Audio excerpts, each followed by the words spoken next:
Hello everyone, welcome back to Luke's Movie Talk. I'll go over some of the most recent movies I've been watching. And in this video I'll be looking at the new Christmas movie Violent Night, starring David Harbour as Santa. But just before I get into that, I uploaded a review for the new movie The Menu, so if you're interested, go give that a watch. And make sure to like and subscribe to keep up to date with all future episodes. Okay, so let's get into the plot of Violent Night. So the basic plot of this film is that Santa has had enough. He's a very down on his luck Santa, basically, and he goes to this one house and he's delivering presents, and while he's there, the family that's there, I think they're called the Lightstones, they get attacked by these mercenaries, and the family's quite rich, so they hunker them down in the living room and basically threaten them to give them the money. They kill all the staff and threaten to kill them, and basically Santa gets caught up in all of this. He starts fighting the mercenaries and has to save this family with the kind of help of the little girl of the family, Trudy, and they kind of pair up and help each other out through a walkie-talkie. And throughout the film, David Harbour is basically beating up all these mercenaries. It's just so much fun to watch, and it just escalates and escalates with the violence, and it's just an overall fun, goofy film, and it ends on a lovely light note where everyone just comes together and it works out for the best. But overall, I had a fun time with this film. David Harbour plays a great grizzled Santa who's had enough. So we see him at the start of the movie in a pub in Bristol, and he's had it. He just wants to give up. He just wants to stop being Santa. He's forgotten why he's done it to begin with, and he's had enough of it because no one cares anymore. So he's debating about giving up everything. But through the whole plot of this film, he learns that there's more to Christmas, and people still believe, and he's gonna get back on his horse and continue with the job that people love him for. I love seeing his backstory and his past life as a Viking. We get a couple of flashbacks to him in like this cool Viking helmet. We see all of his tattoos. We see his old hammer called the Skull Crusher, which I thought was a great name for this huge sledgehammer-like thing. And it was nice to see, I guess, lore for Santa, which is kind of a weird thing to think about. But we get not the just basic, oh, he's a magical man that delivers presents. No, he's an actual person that had a life before everything, and this Santa stuff became his second life, which I thought was quite cool to make it more of an interesting story. It's funny how he doesn't fully understand his powers and magic. So he's got the magic bag, he can kind of heal at the end of the film, he can go up chimneys, obviously the sleigh flies. He has no real idea how any of it works. And he basically says to everyone he speaks to, Trudy, the family's like, I don't get really how this works, it just does. And it's just funny, like, he has no idea what's going on. He's just going with the flow, really, which is a nice way to look at it. They show Santa as strong, but not too overpowered to give him some stakes. So you would think the supernatural magic Santa character would be very overpowered with all the magic he's got. But no, he's not too overpowered. He's just a bigger human, basically. Obviously, he was a Viking, so he's got strength from being a warrior, but he's not like this superhero that can overpower all these goons, and he has to put up a good fight, and he gets beaten up as well, so he doesn't feel like he's just destroying everyone with ease. He's got to try at least. John Leguizamo as Scrooge was good.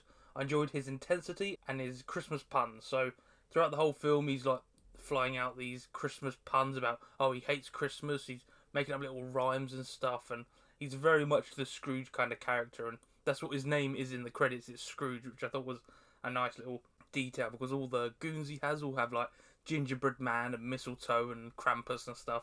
I thought it was just nice little puns to give some lightheartedness to their evil characters, which I thought was quite funny. The henchmen of Scrooge were an interesting bunch, with some highlights like Krampus, who is completely unhinged. So this character, he's got a beard, he's got a little elf hat. In one point in the film, they're torturing Trudy's father, and Scrooge is basically telling them to torture him, and Krampus decides to put his testicles in a nutcracker, but he doesn't actually do it. But the fact that he was so willing to do it just shows how crazy these henchmen are, especially Krampus. Unfortunately, the family is mostly forgettable, except Trudy, who grows a really sweet relationship helping Santa.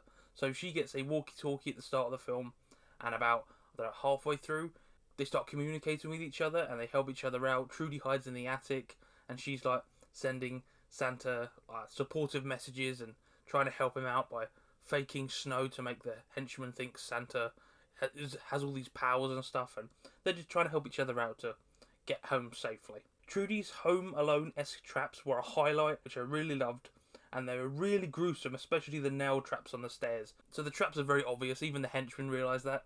But there's one trap that is horrible, where they climb the staircase to the attic, and one of the stairs is broken, and Trudy set it up so when the henchman falls, they fall onto an nail through the bottom of their jaw. It is horrible, and he's just stuck there on the stairs. And then again, he climbs up the stairs and falls back onto a pad of nails. It is horrible. It's just so. It is literally Home Alone-esque, and it's just disgustingly violent, and it's great. And Trudy is very imaginative for like this 10-year-old. It's just so funny. When Harbour gets his hammer, the gore fantastically escalates with an over-the-top murder montage. So he ends up hiding in like a cabin area out of the main house, and he finds a sledgehammer that reminds him of his old Skull Crusher hammer, and he goes on a complete murder montage of a group of the henchmen, and he's just swinging the hammer around, cracking skulls, throwing them into lawn mowers and chopping them up. It is a gruesome montage, but it is exquisitely gory enough to make it feel like it deserves a place in this film. It's just so fun to watch. It's great seeing Harbour's Santa regain his Christmas spirit after helping Trudy and her family. So at the start of the film, he's all downbeat and he's had enough of it all. But as he's gone through the film, he's got to know Trudy, helped her out and her family, and now he's in such better spirits, and he feels like this is his job and he can do it only like he can. Even with all the gore, the most disgusting scene is arguably the start, when Santa vomits from the sleigh onto the bar person that came onto the roof. So he was drinking a bit too much, and he gets on the sleigh and just throws up and covers this woman in vomit. It is awful. And even with all the gory segments in the film, I could not look at this. It was just disgusting. And yeah, it was not nice.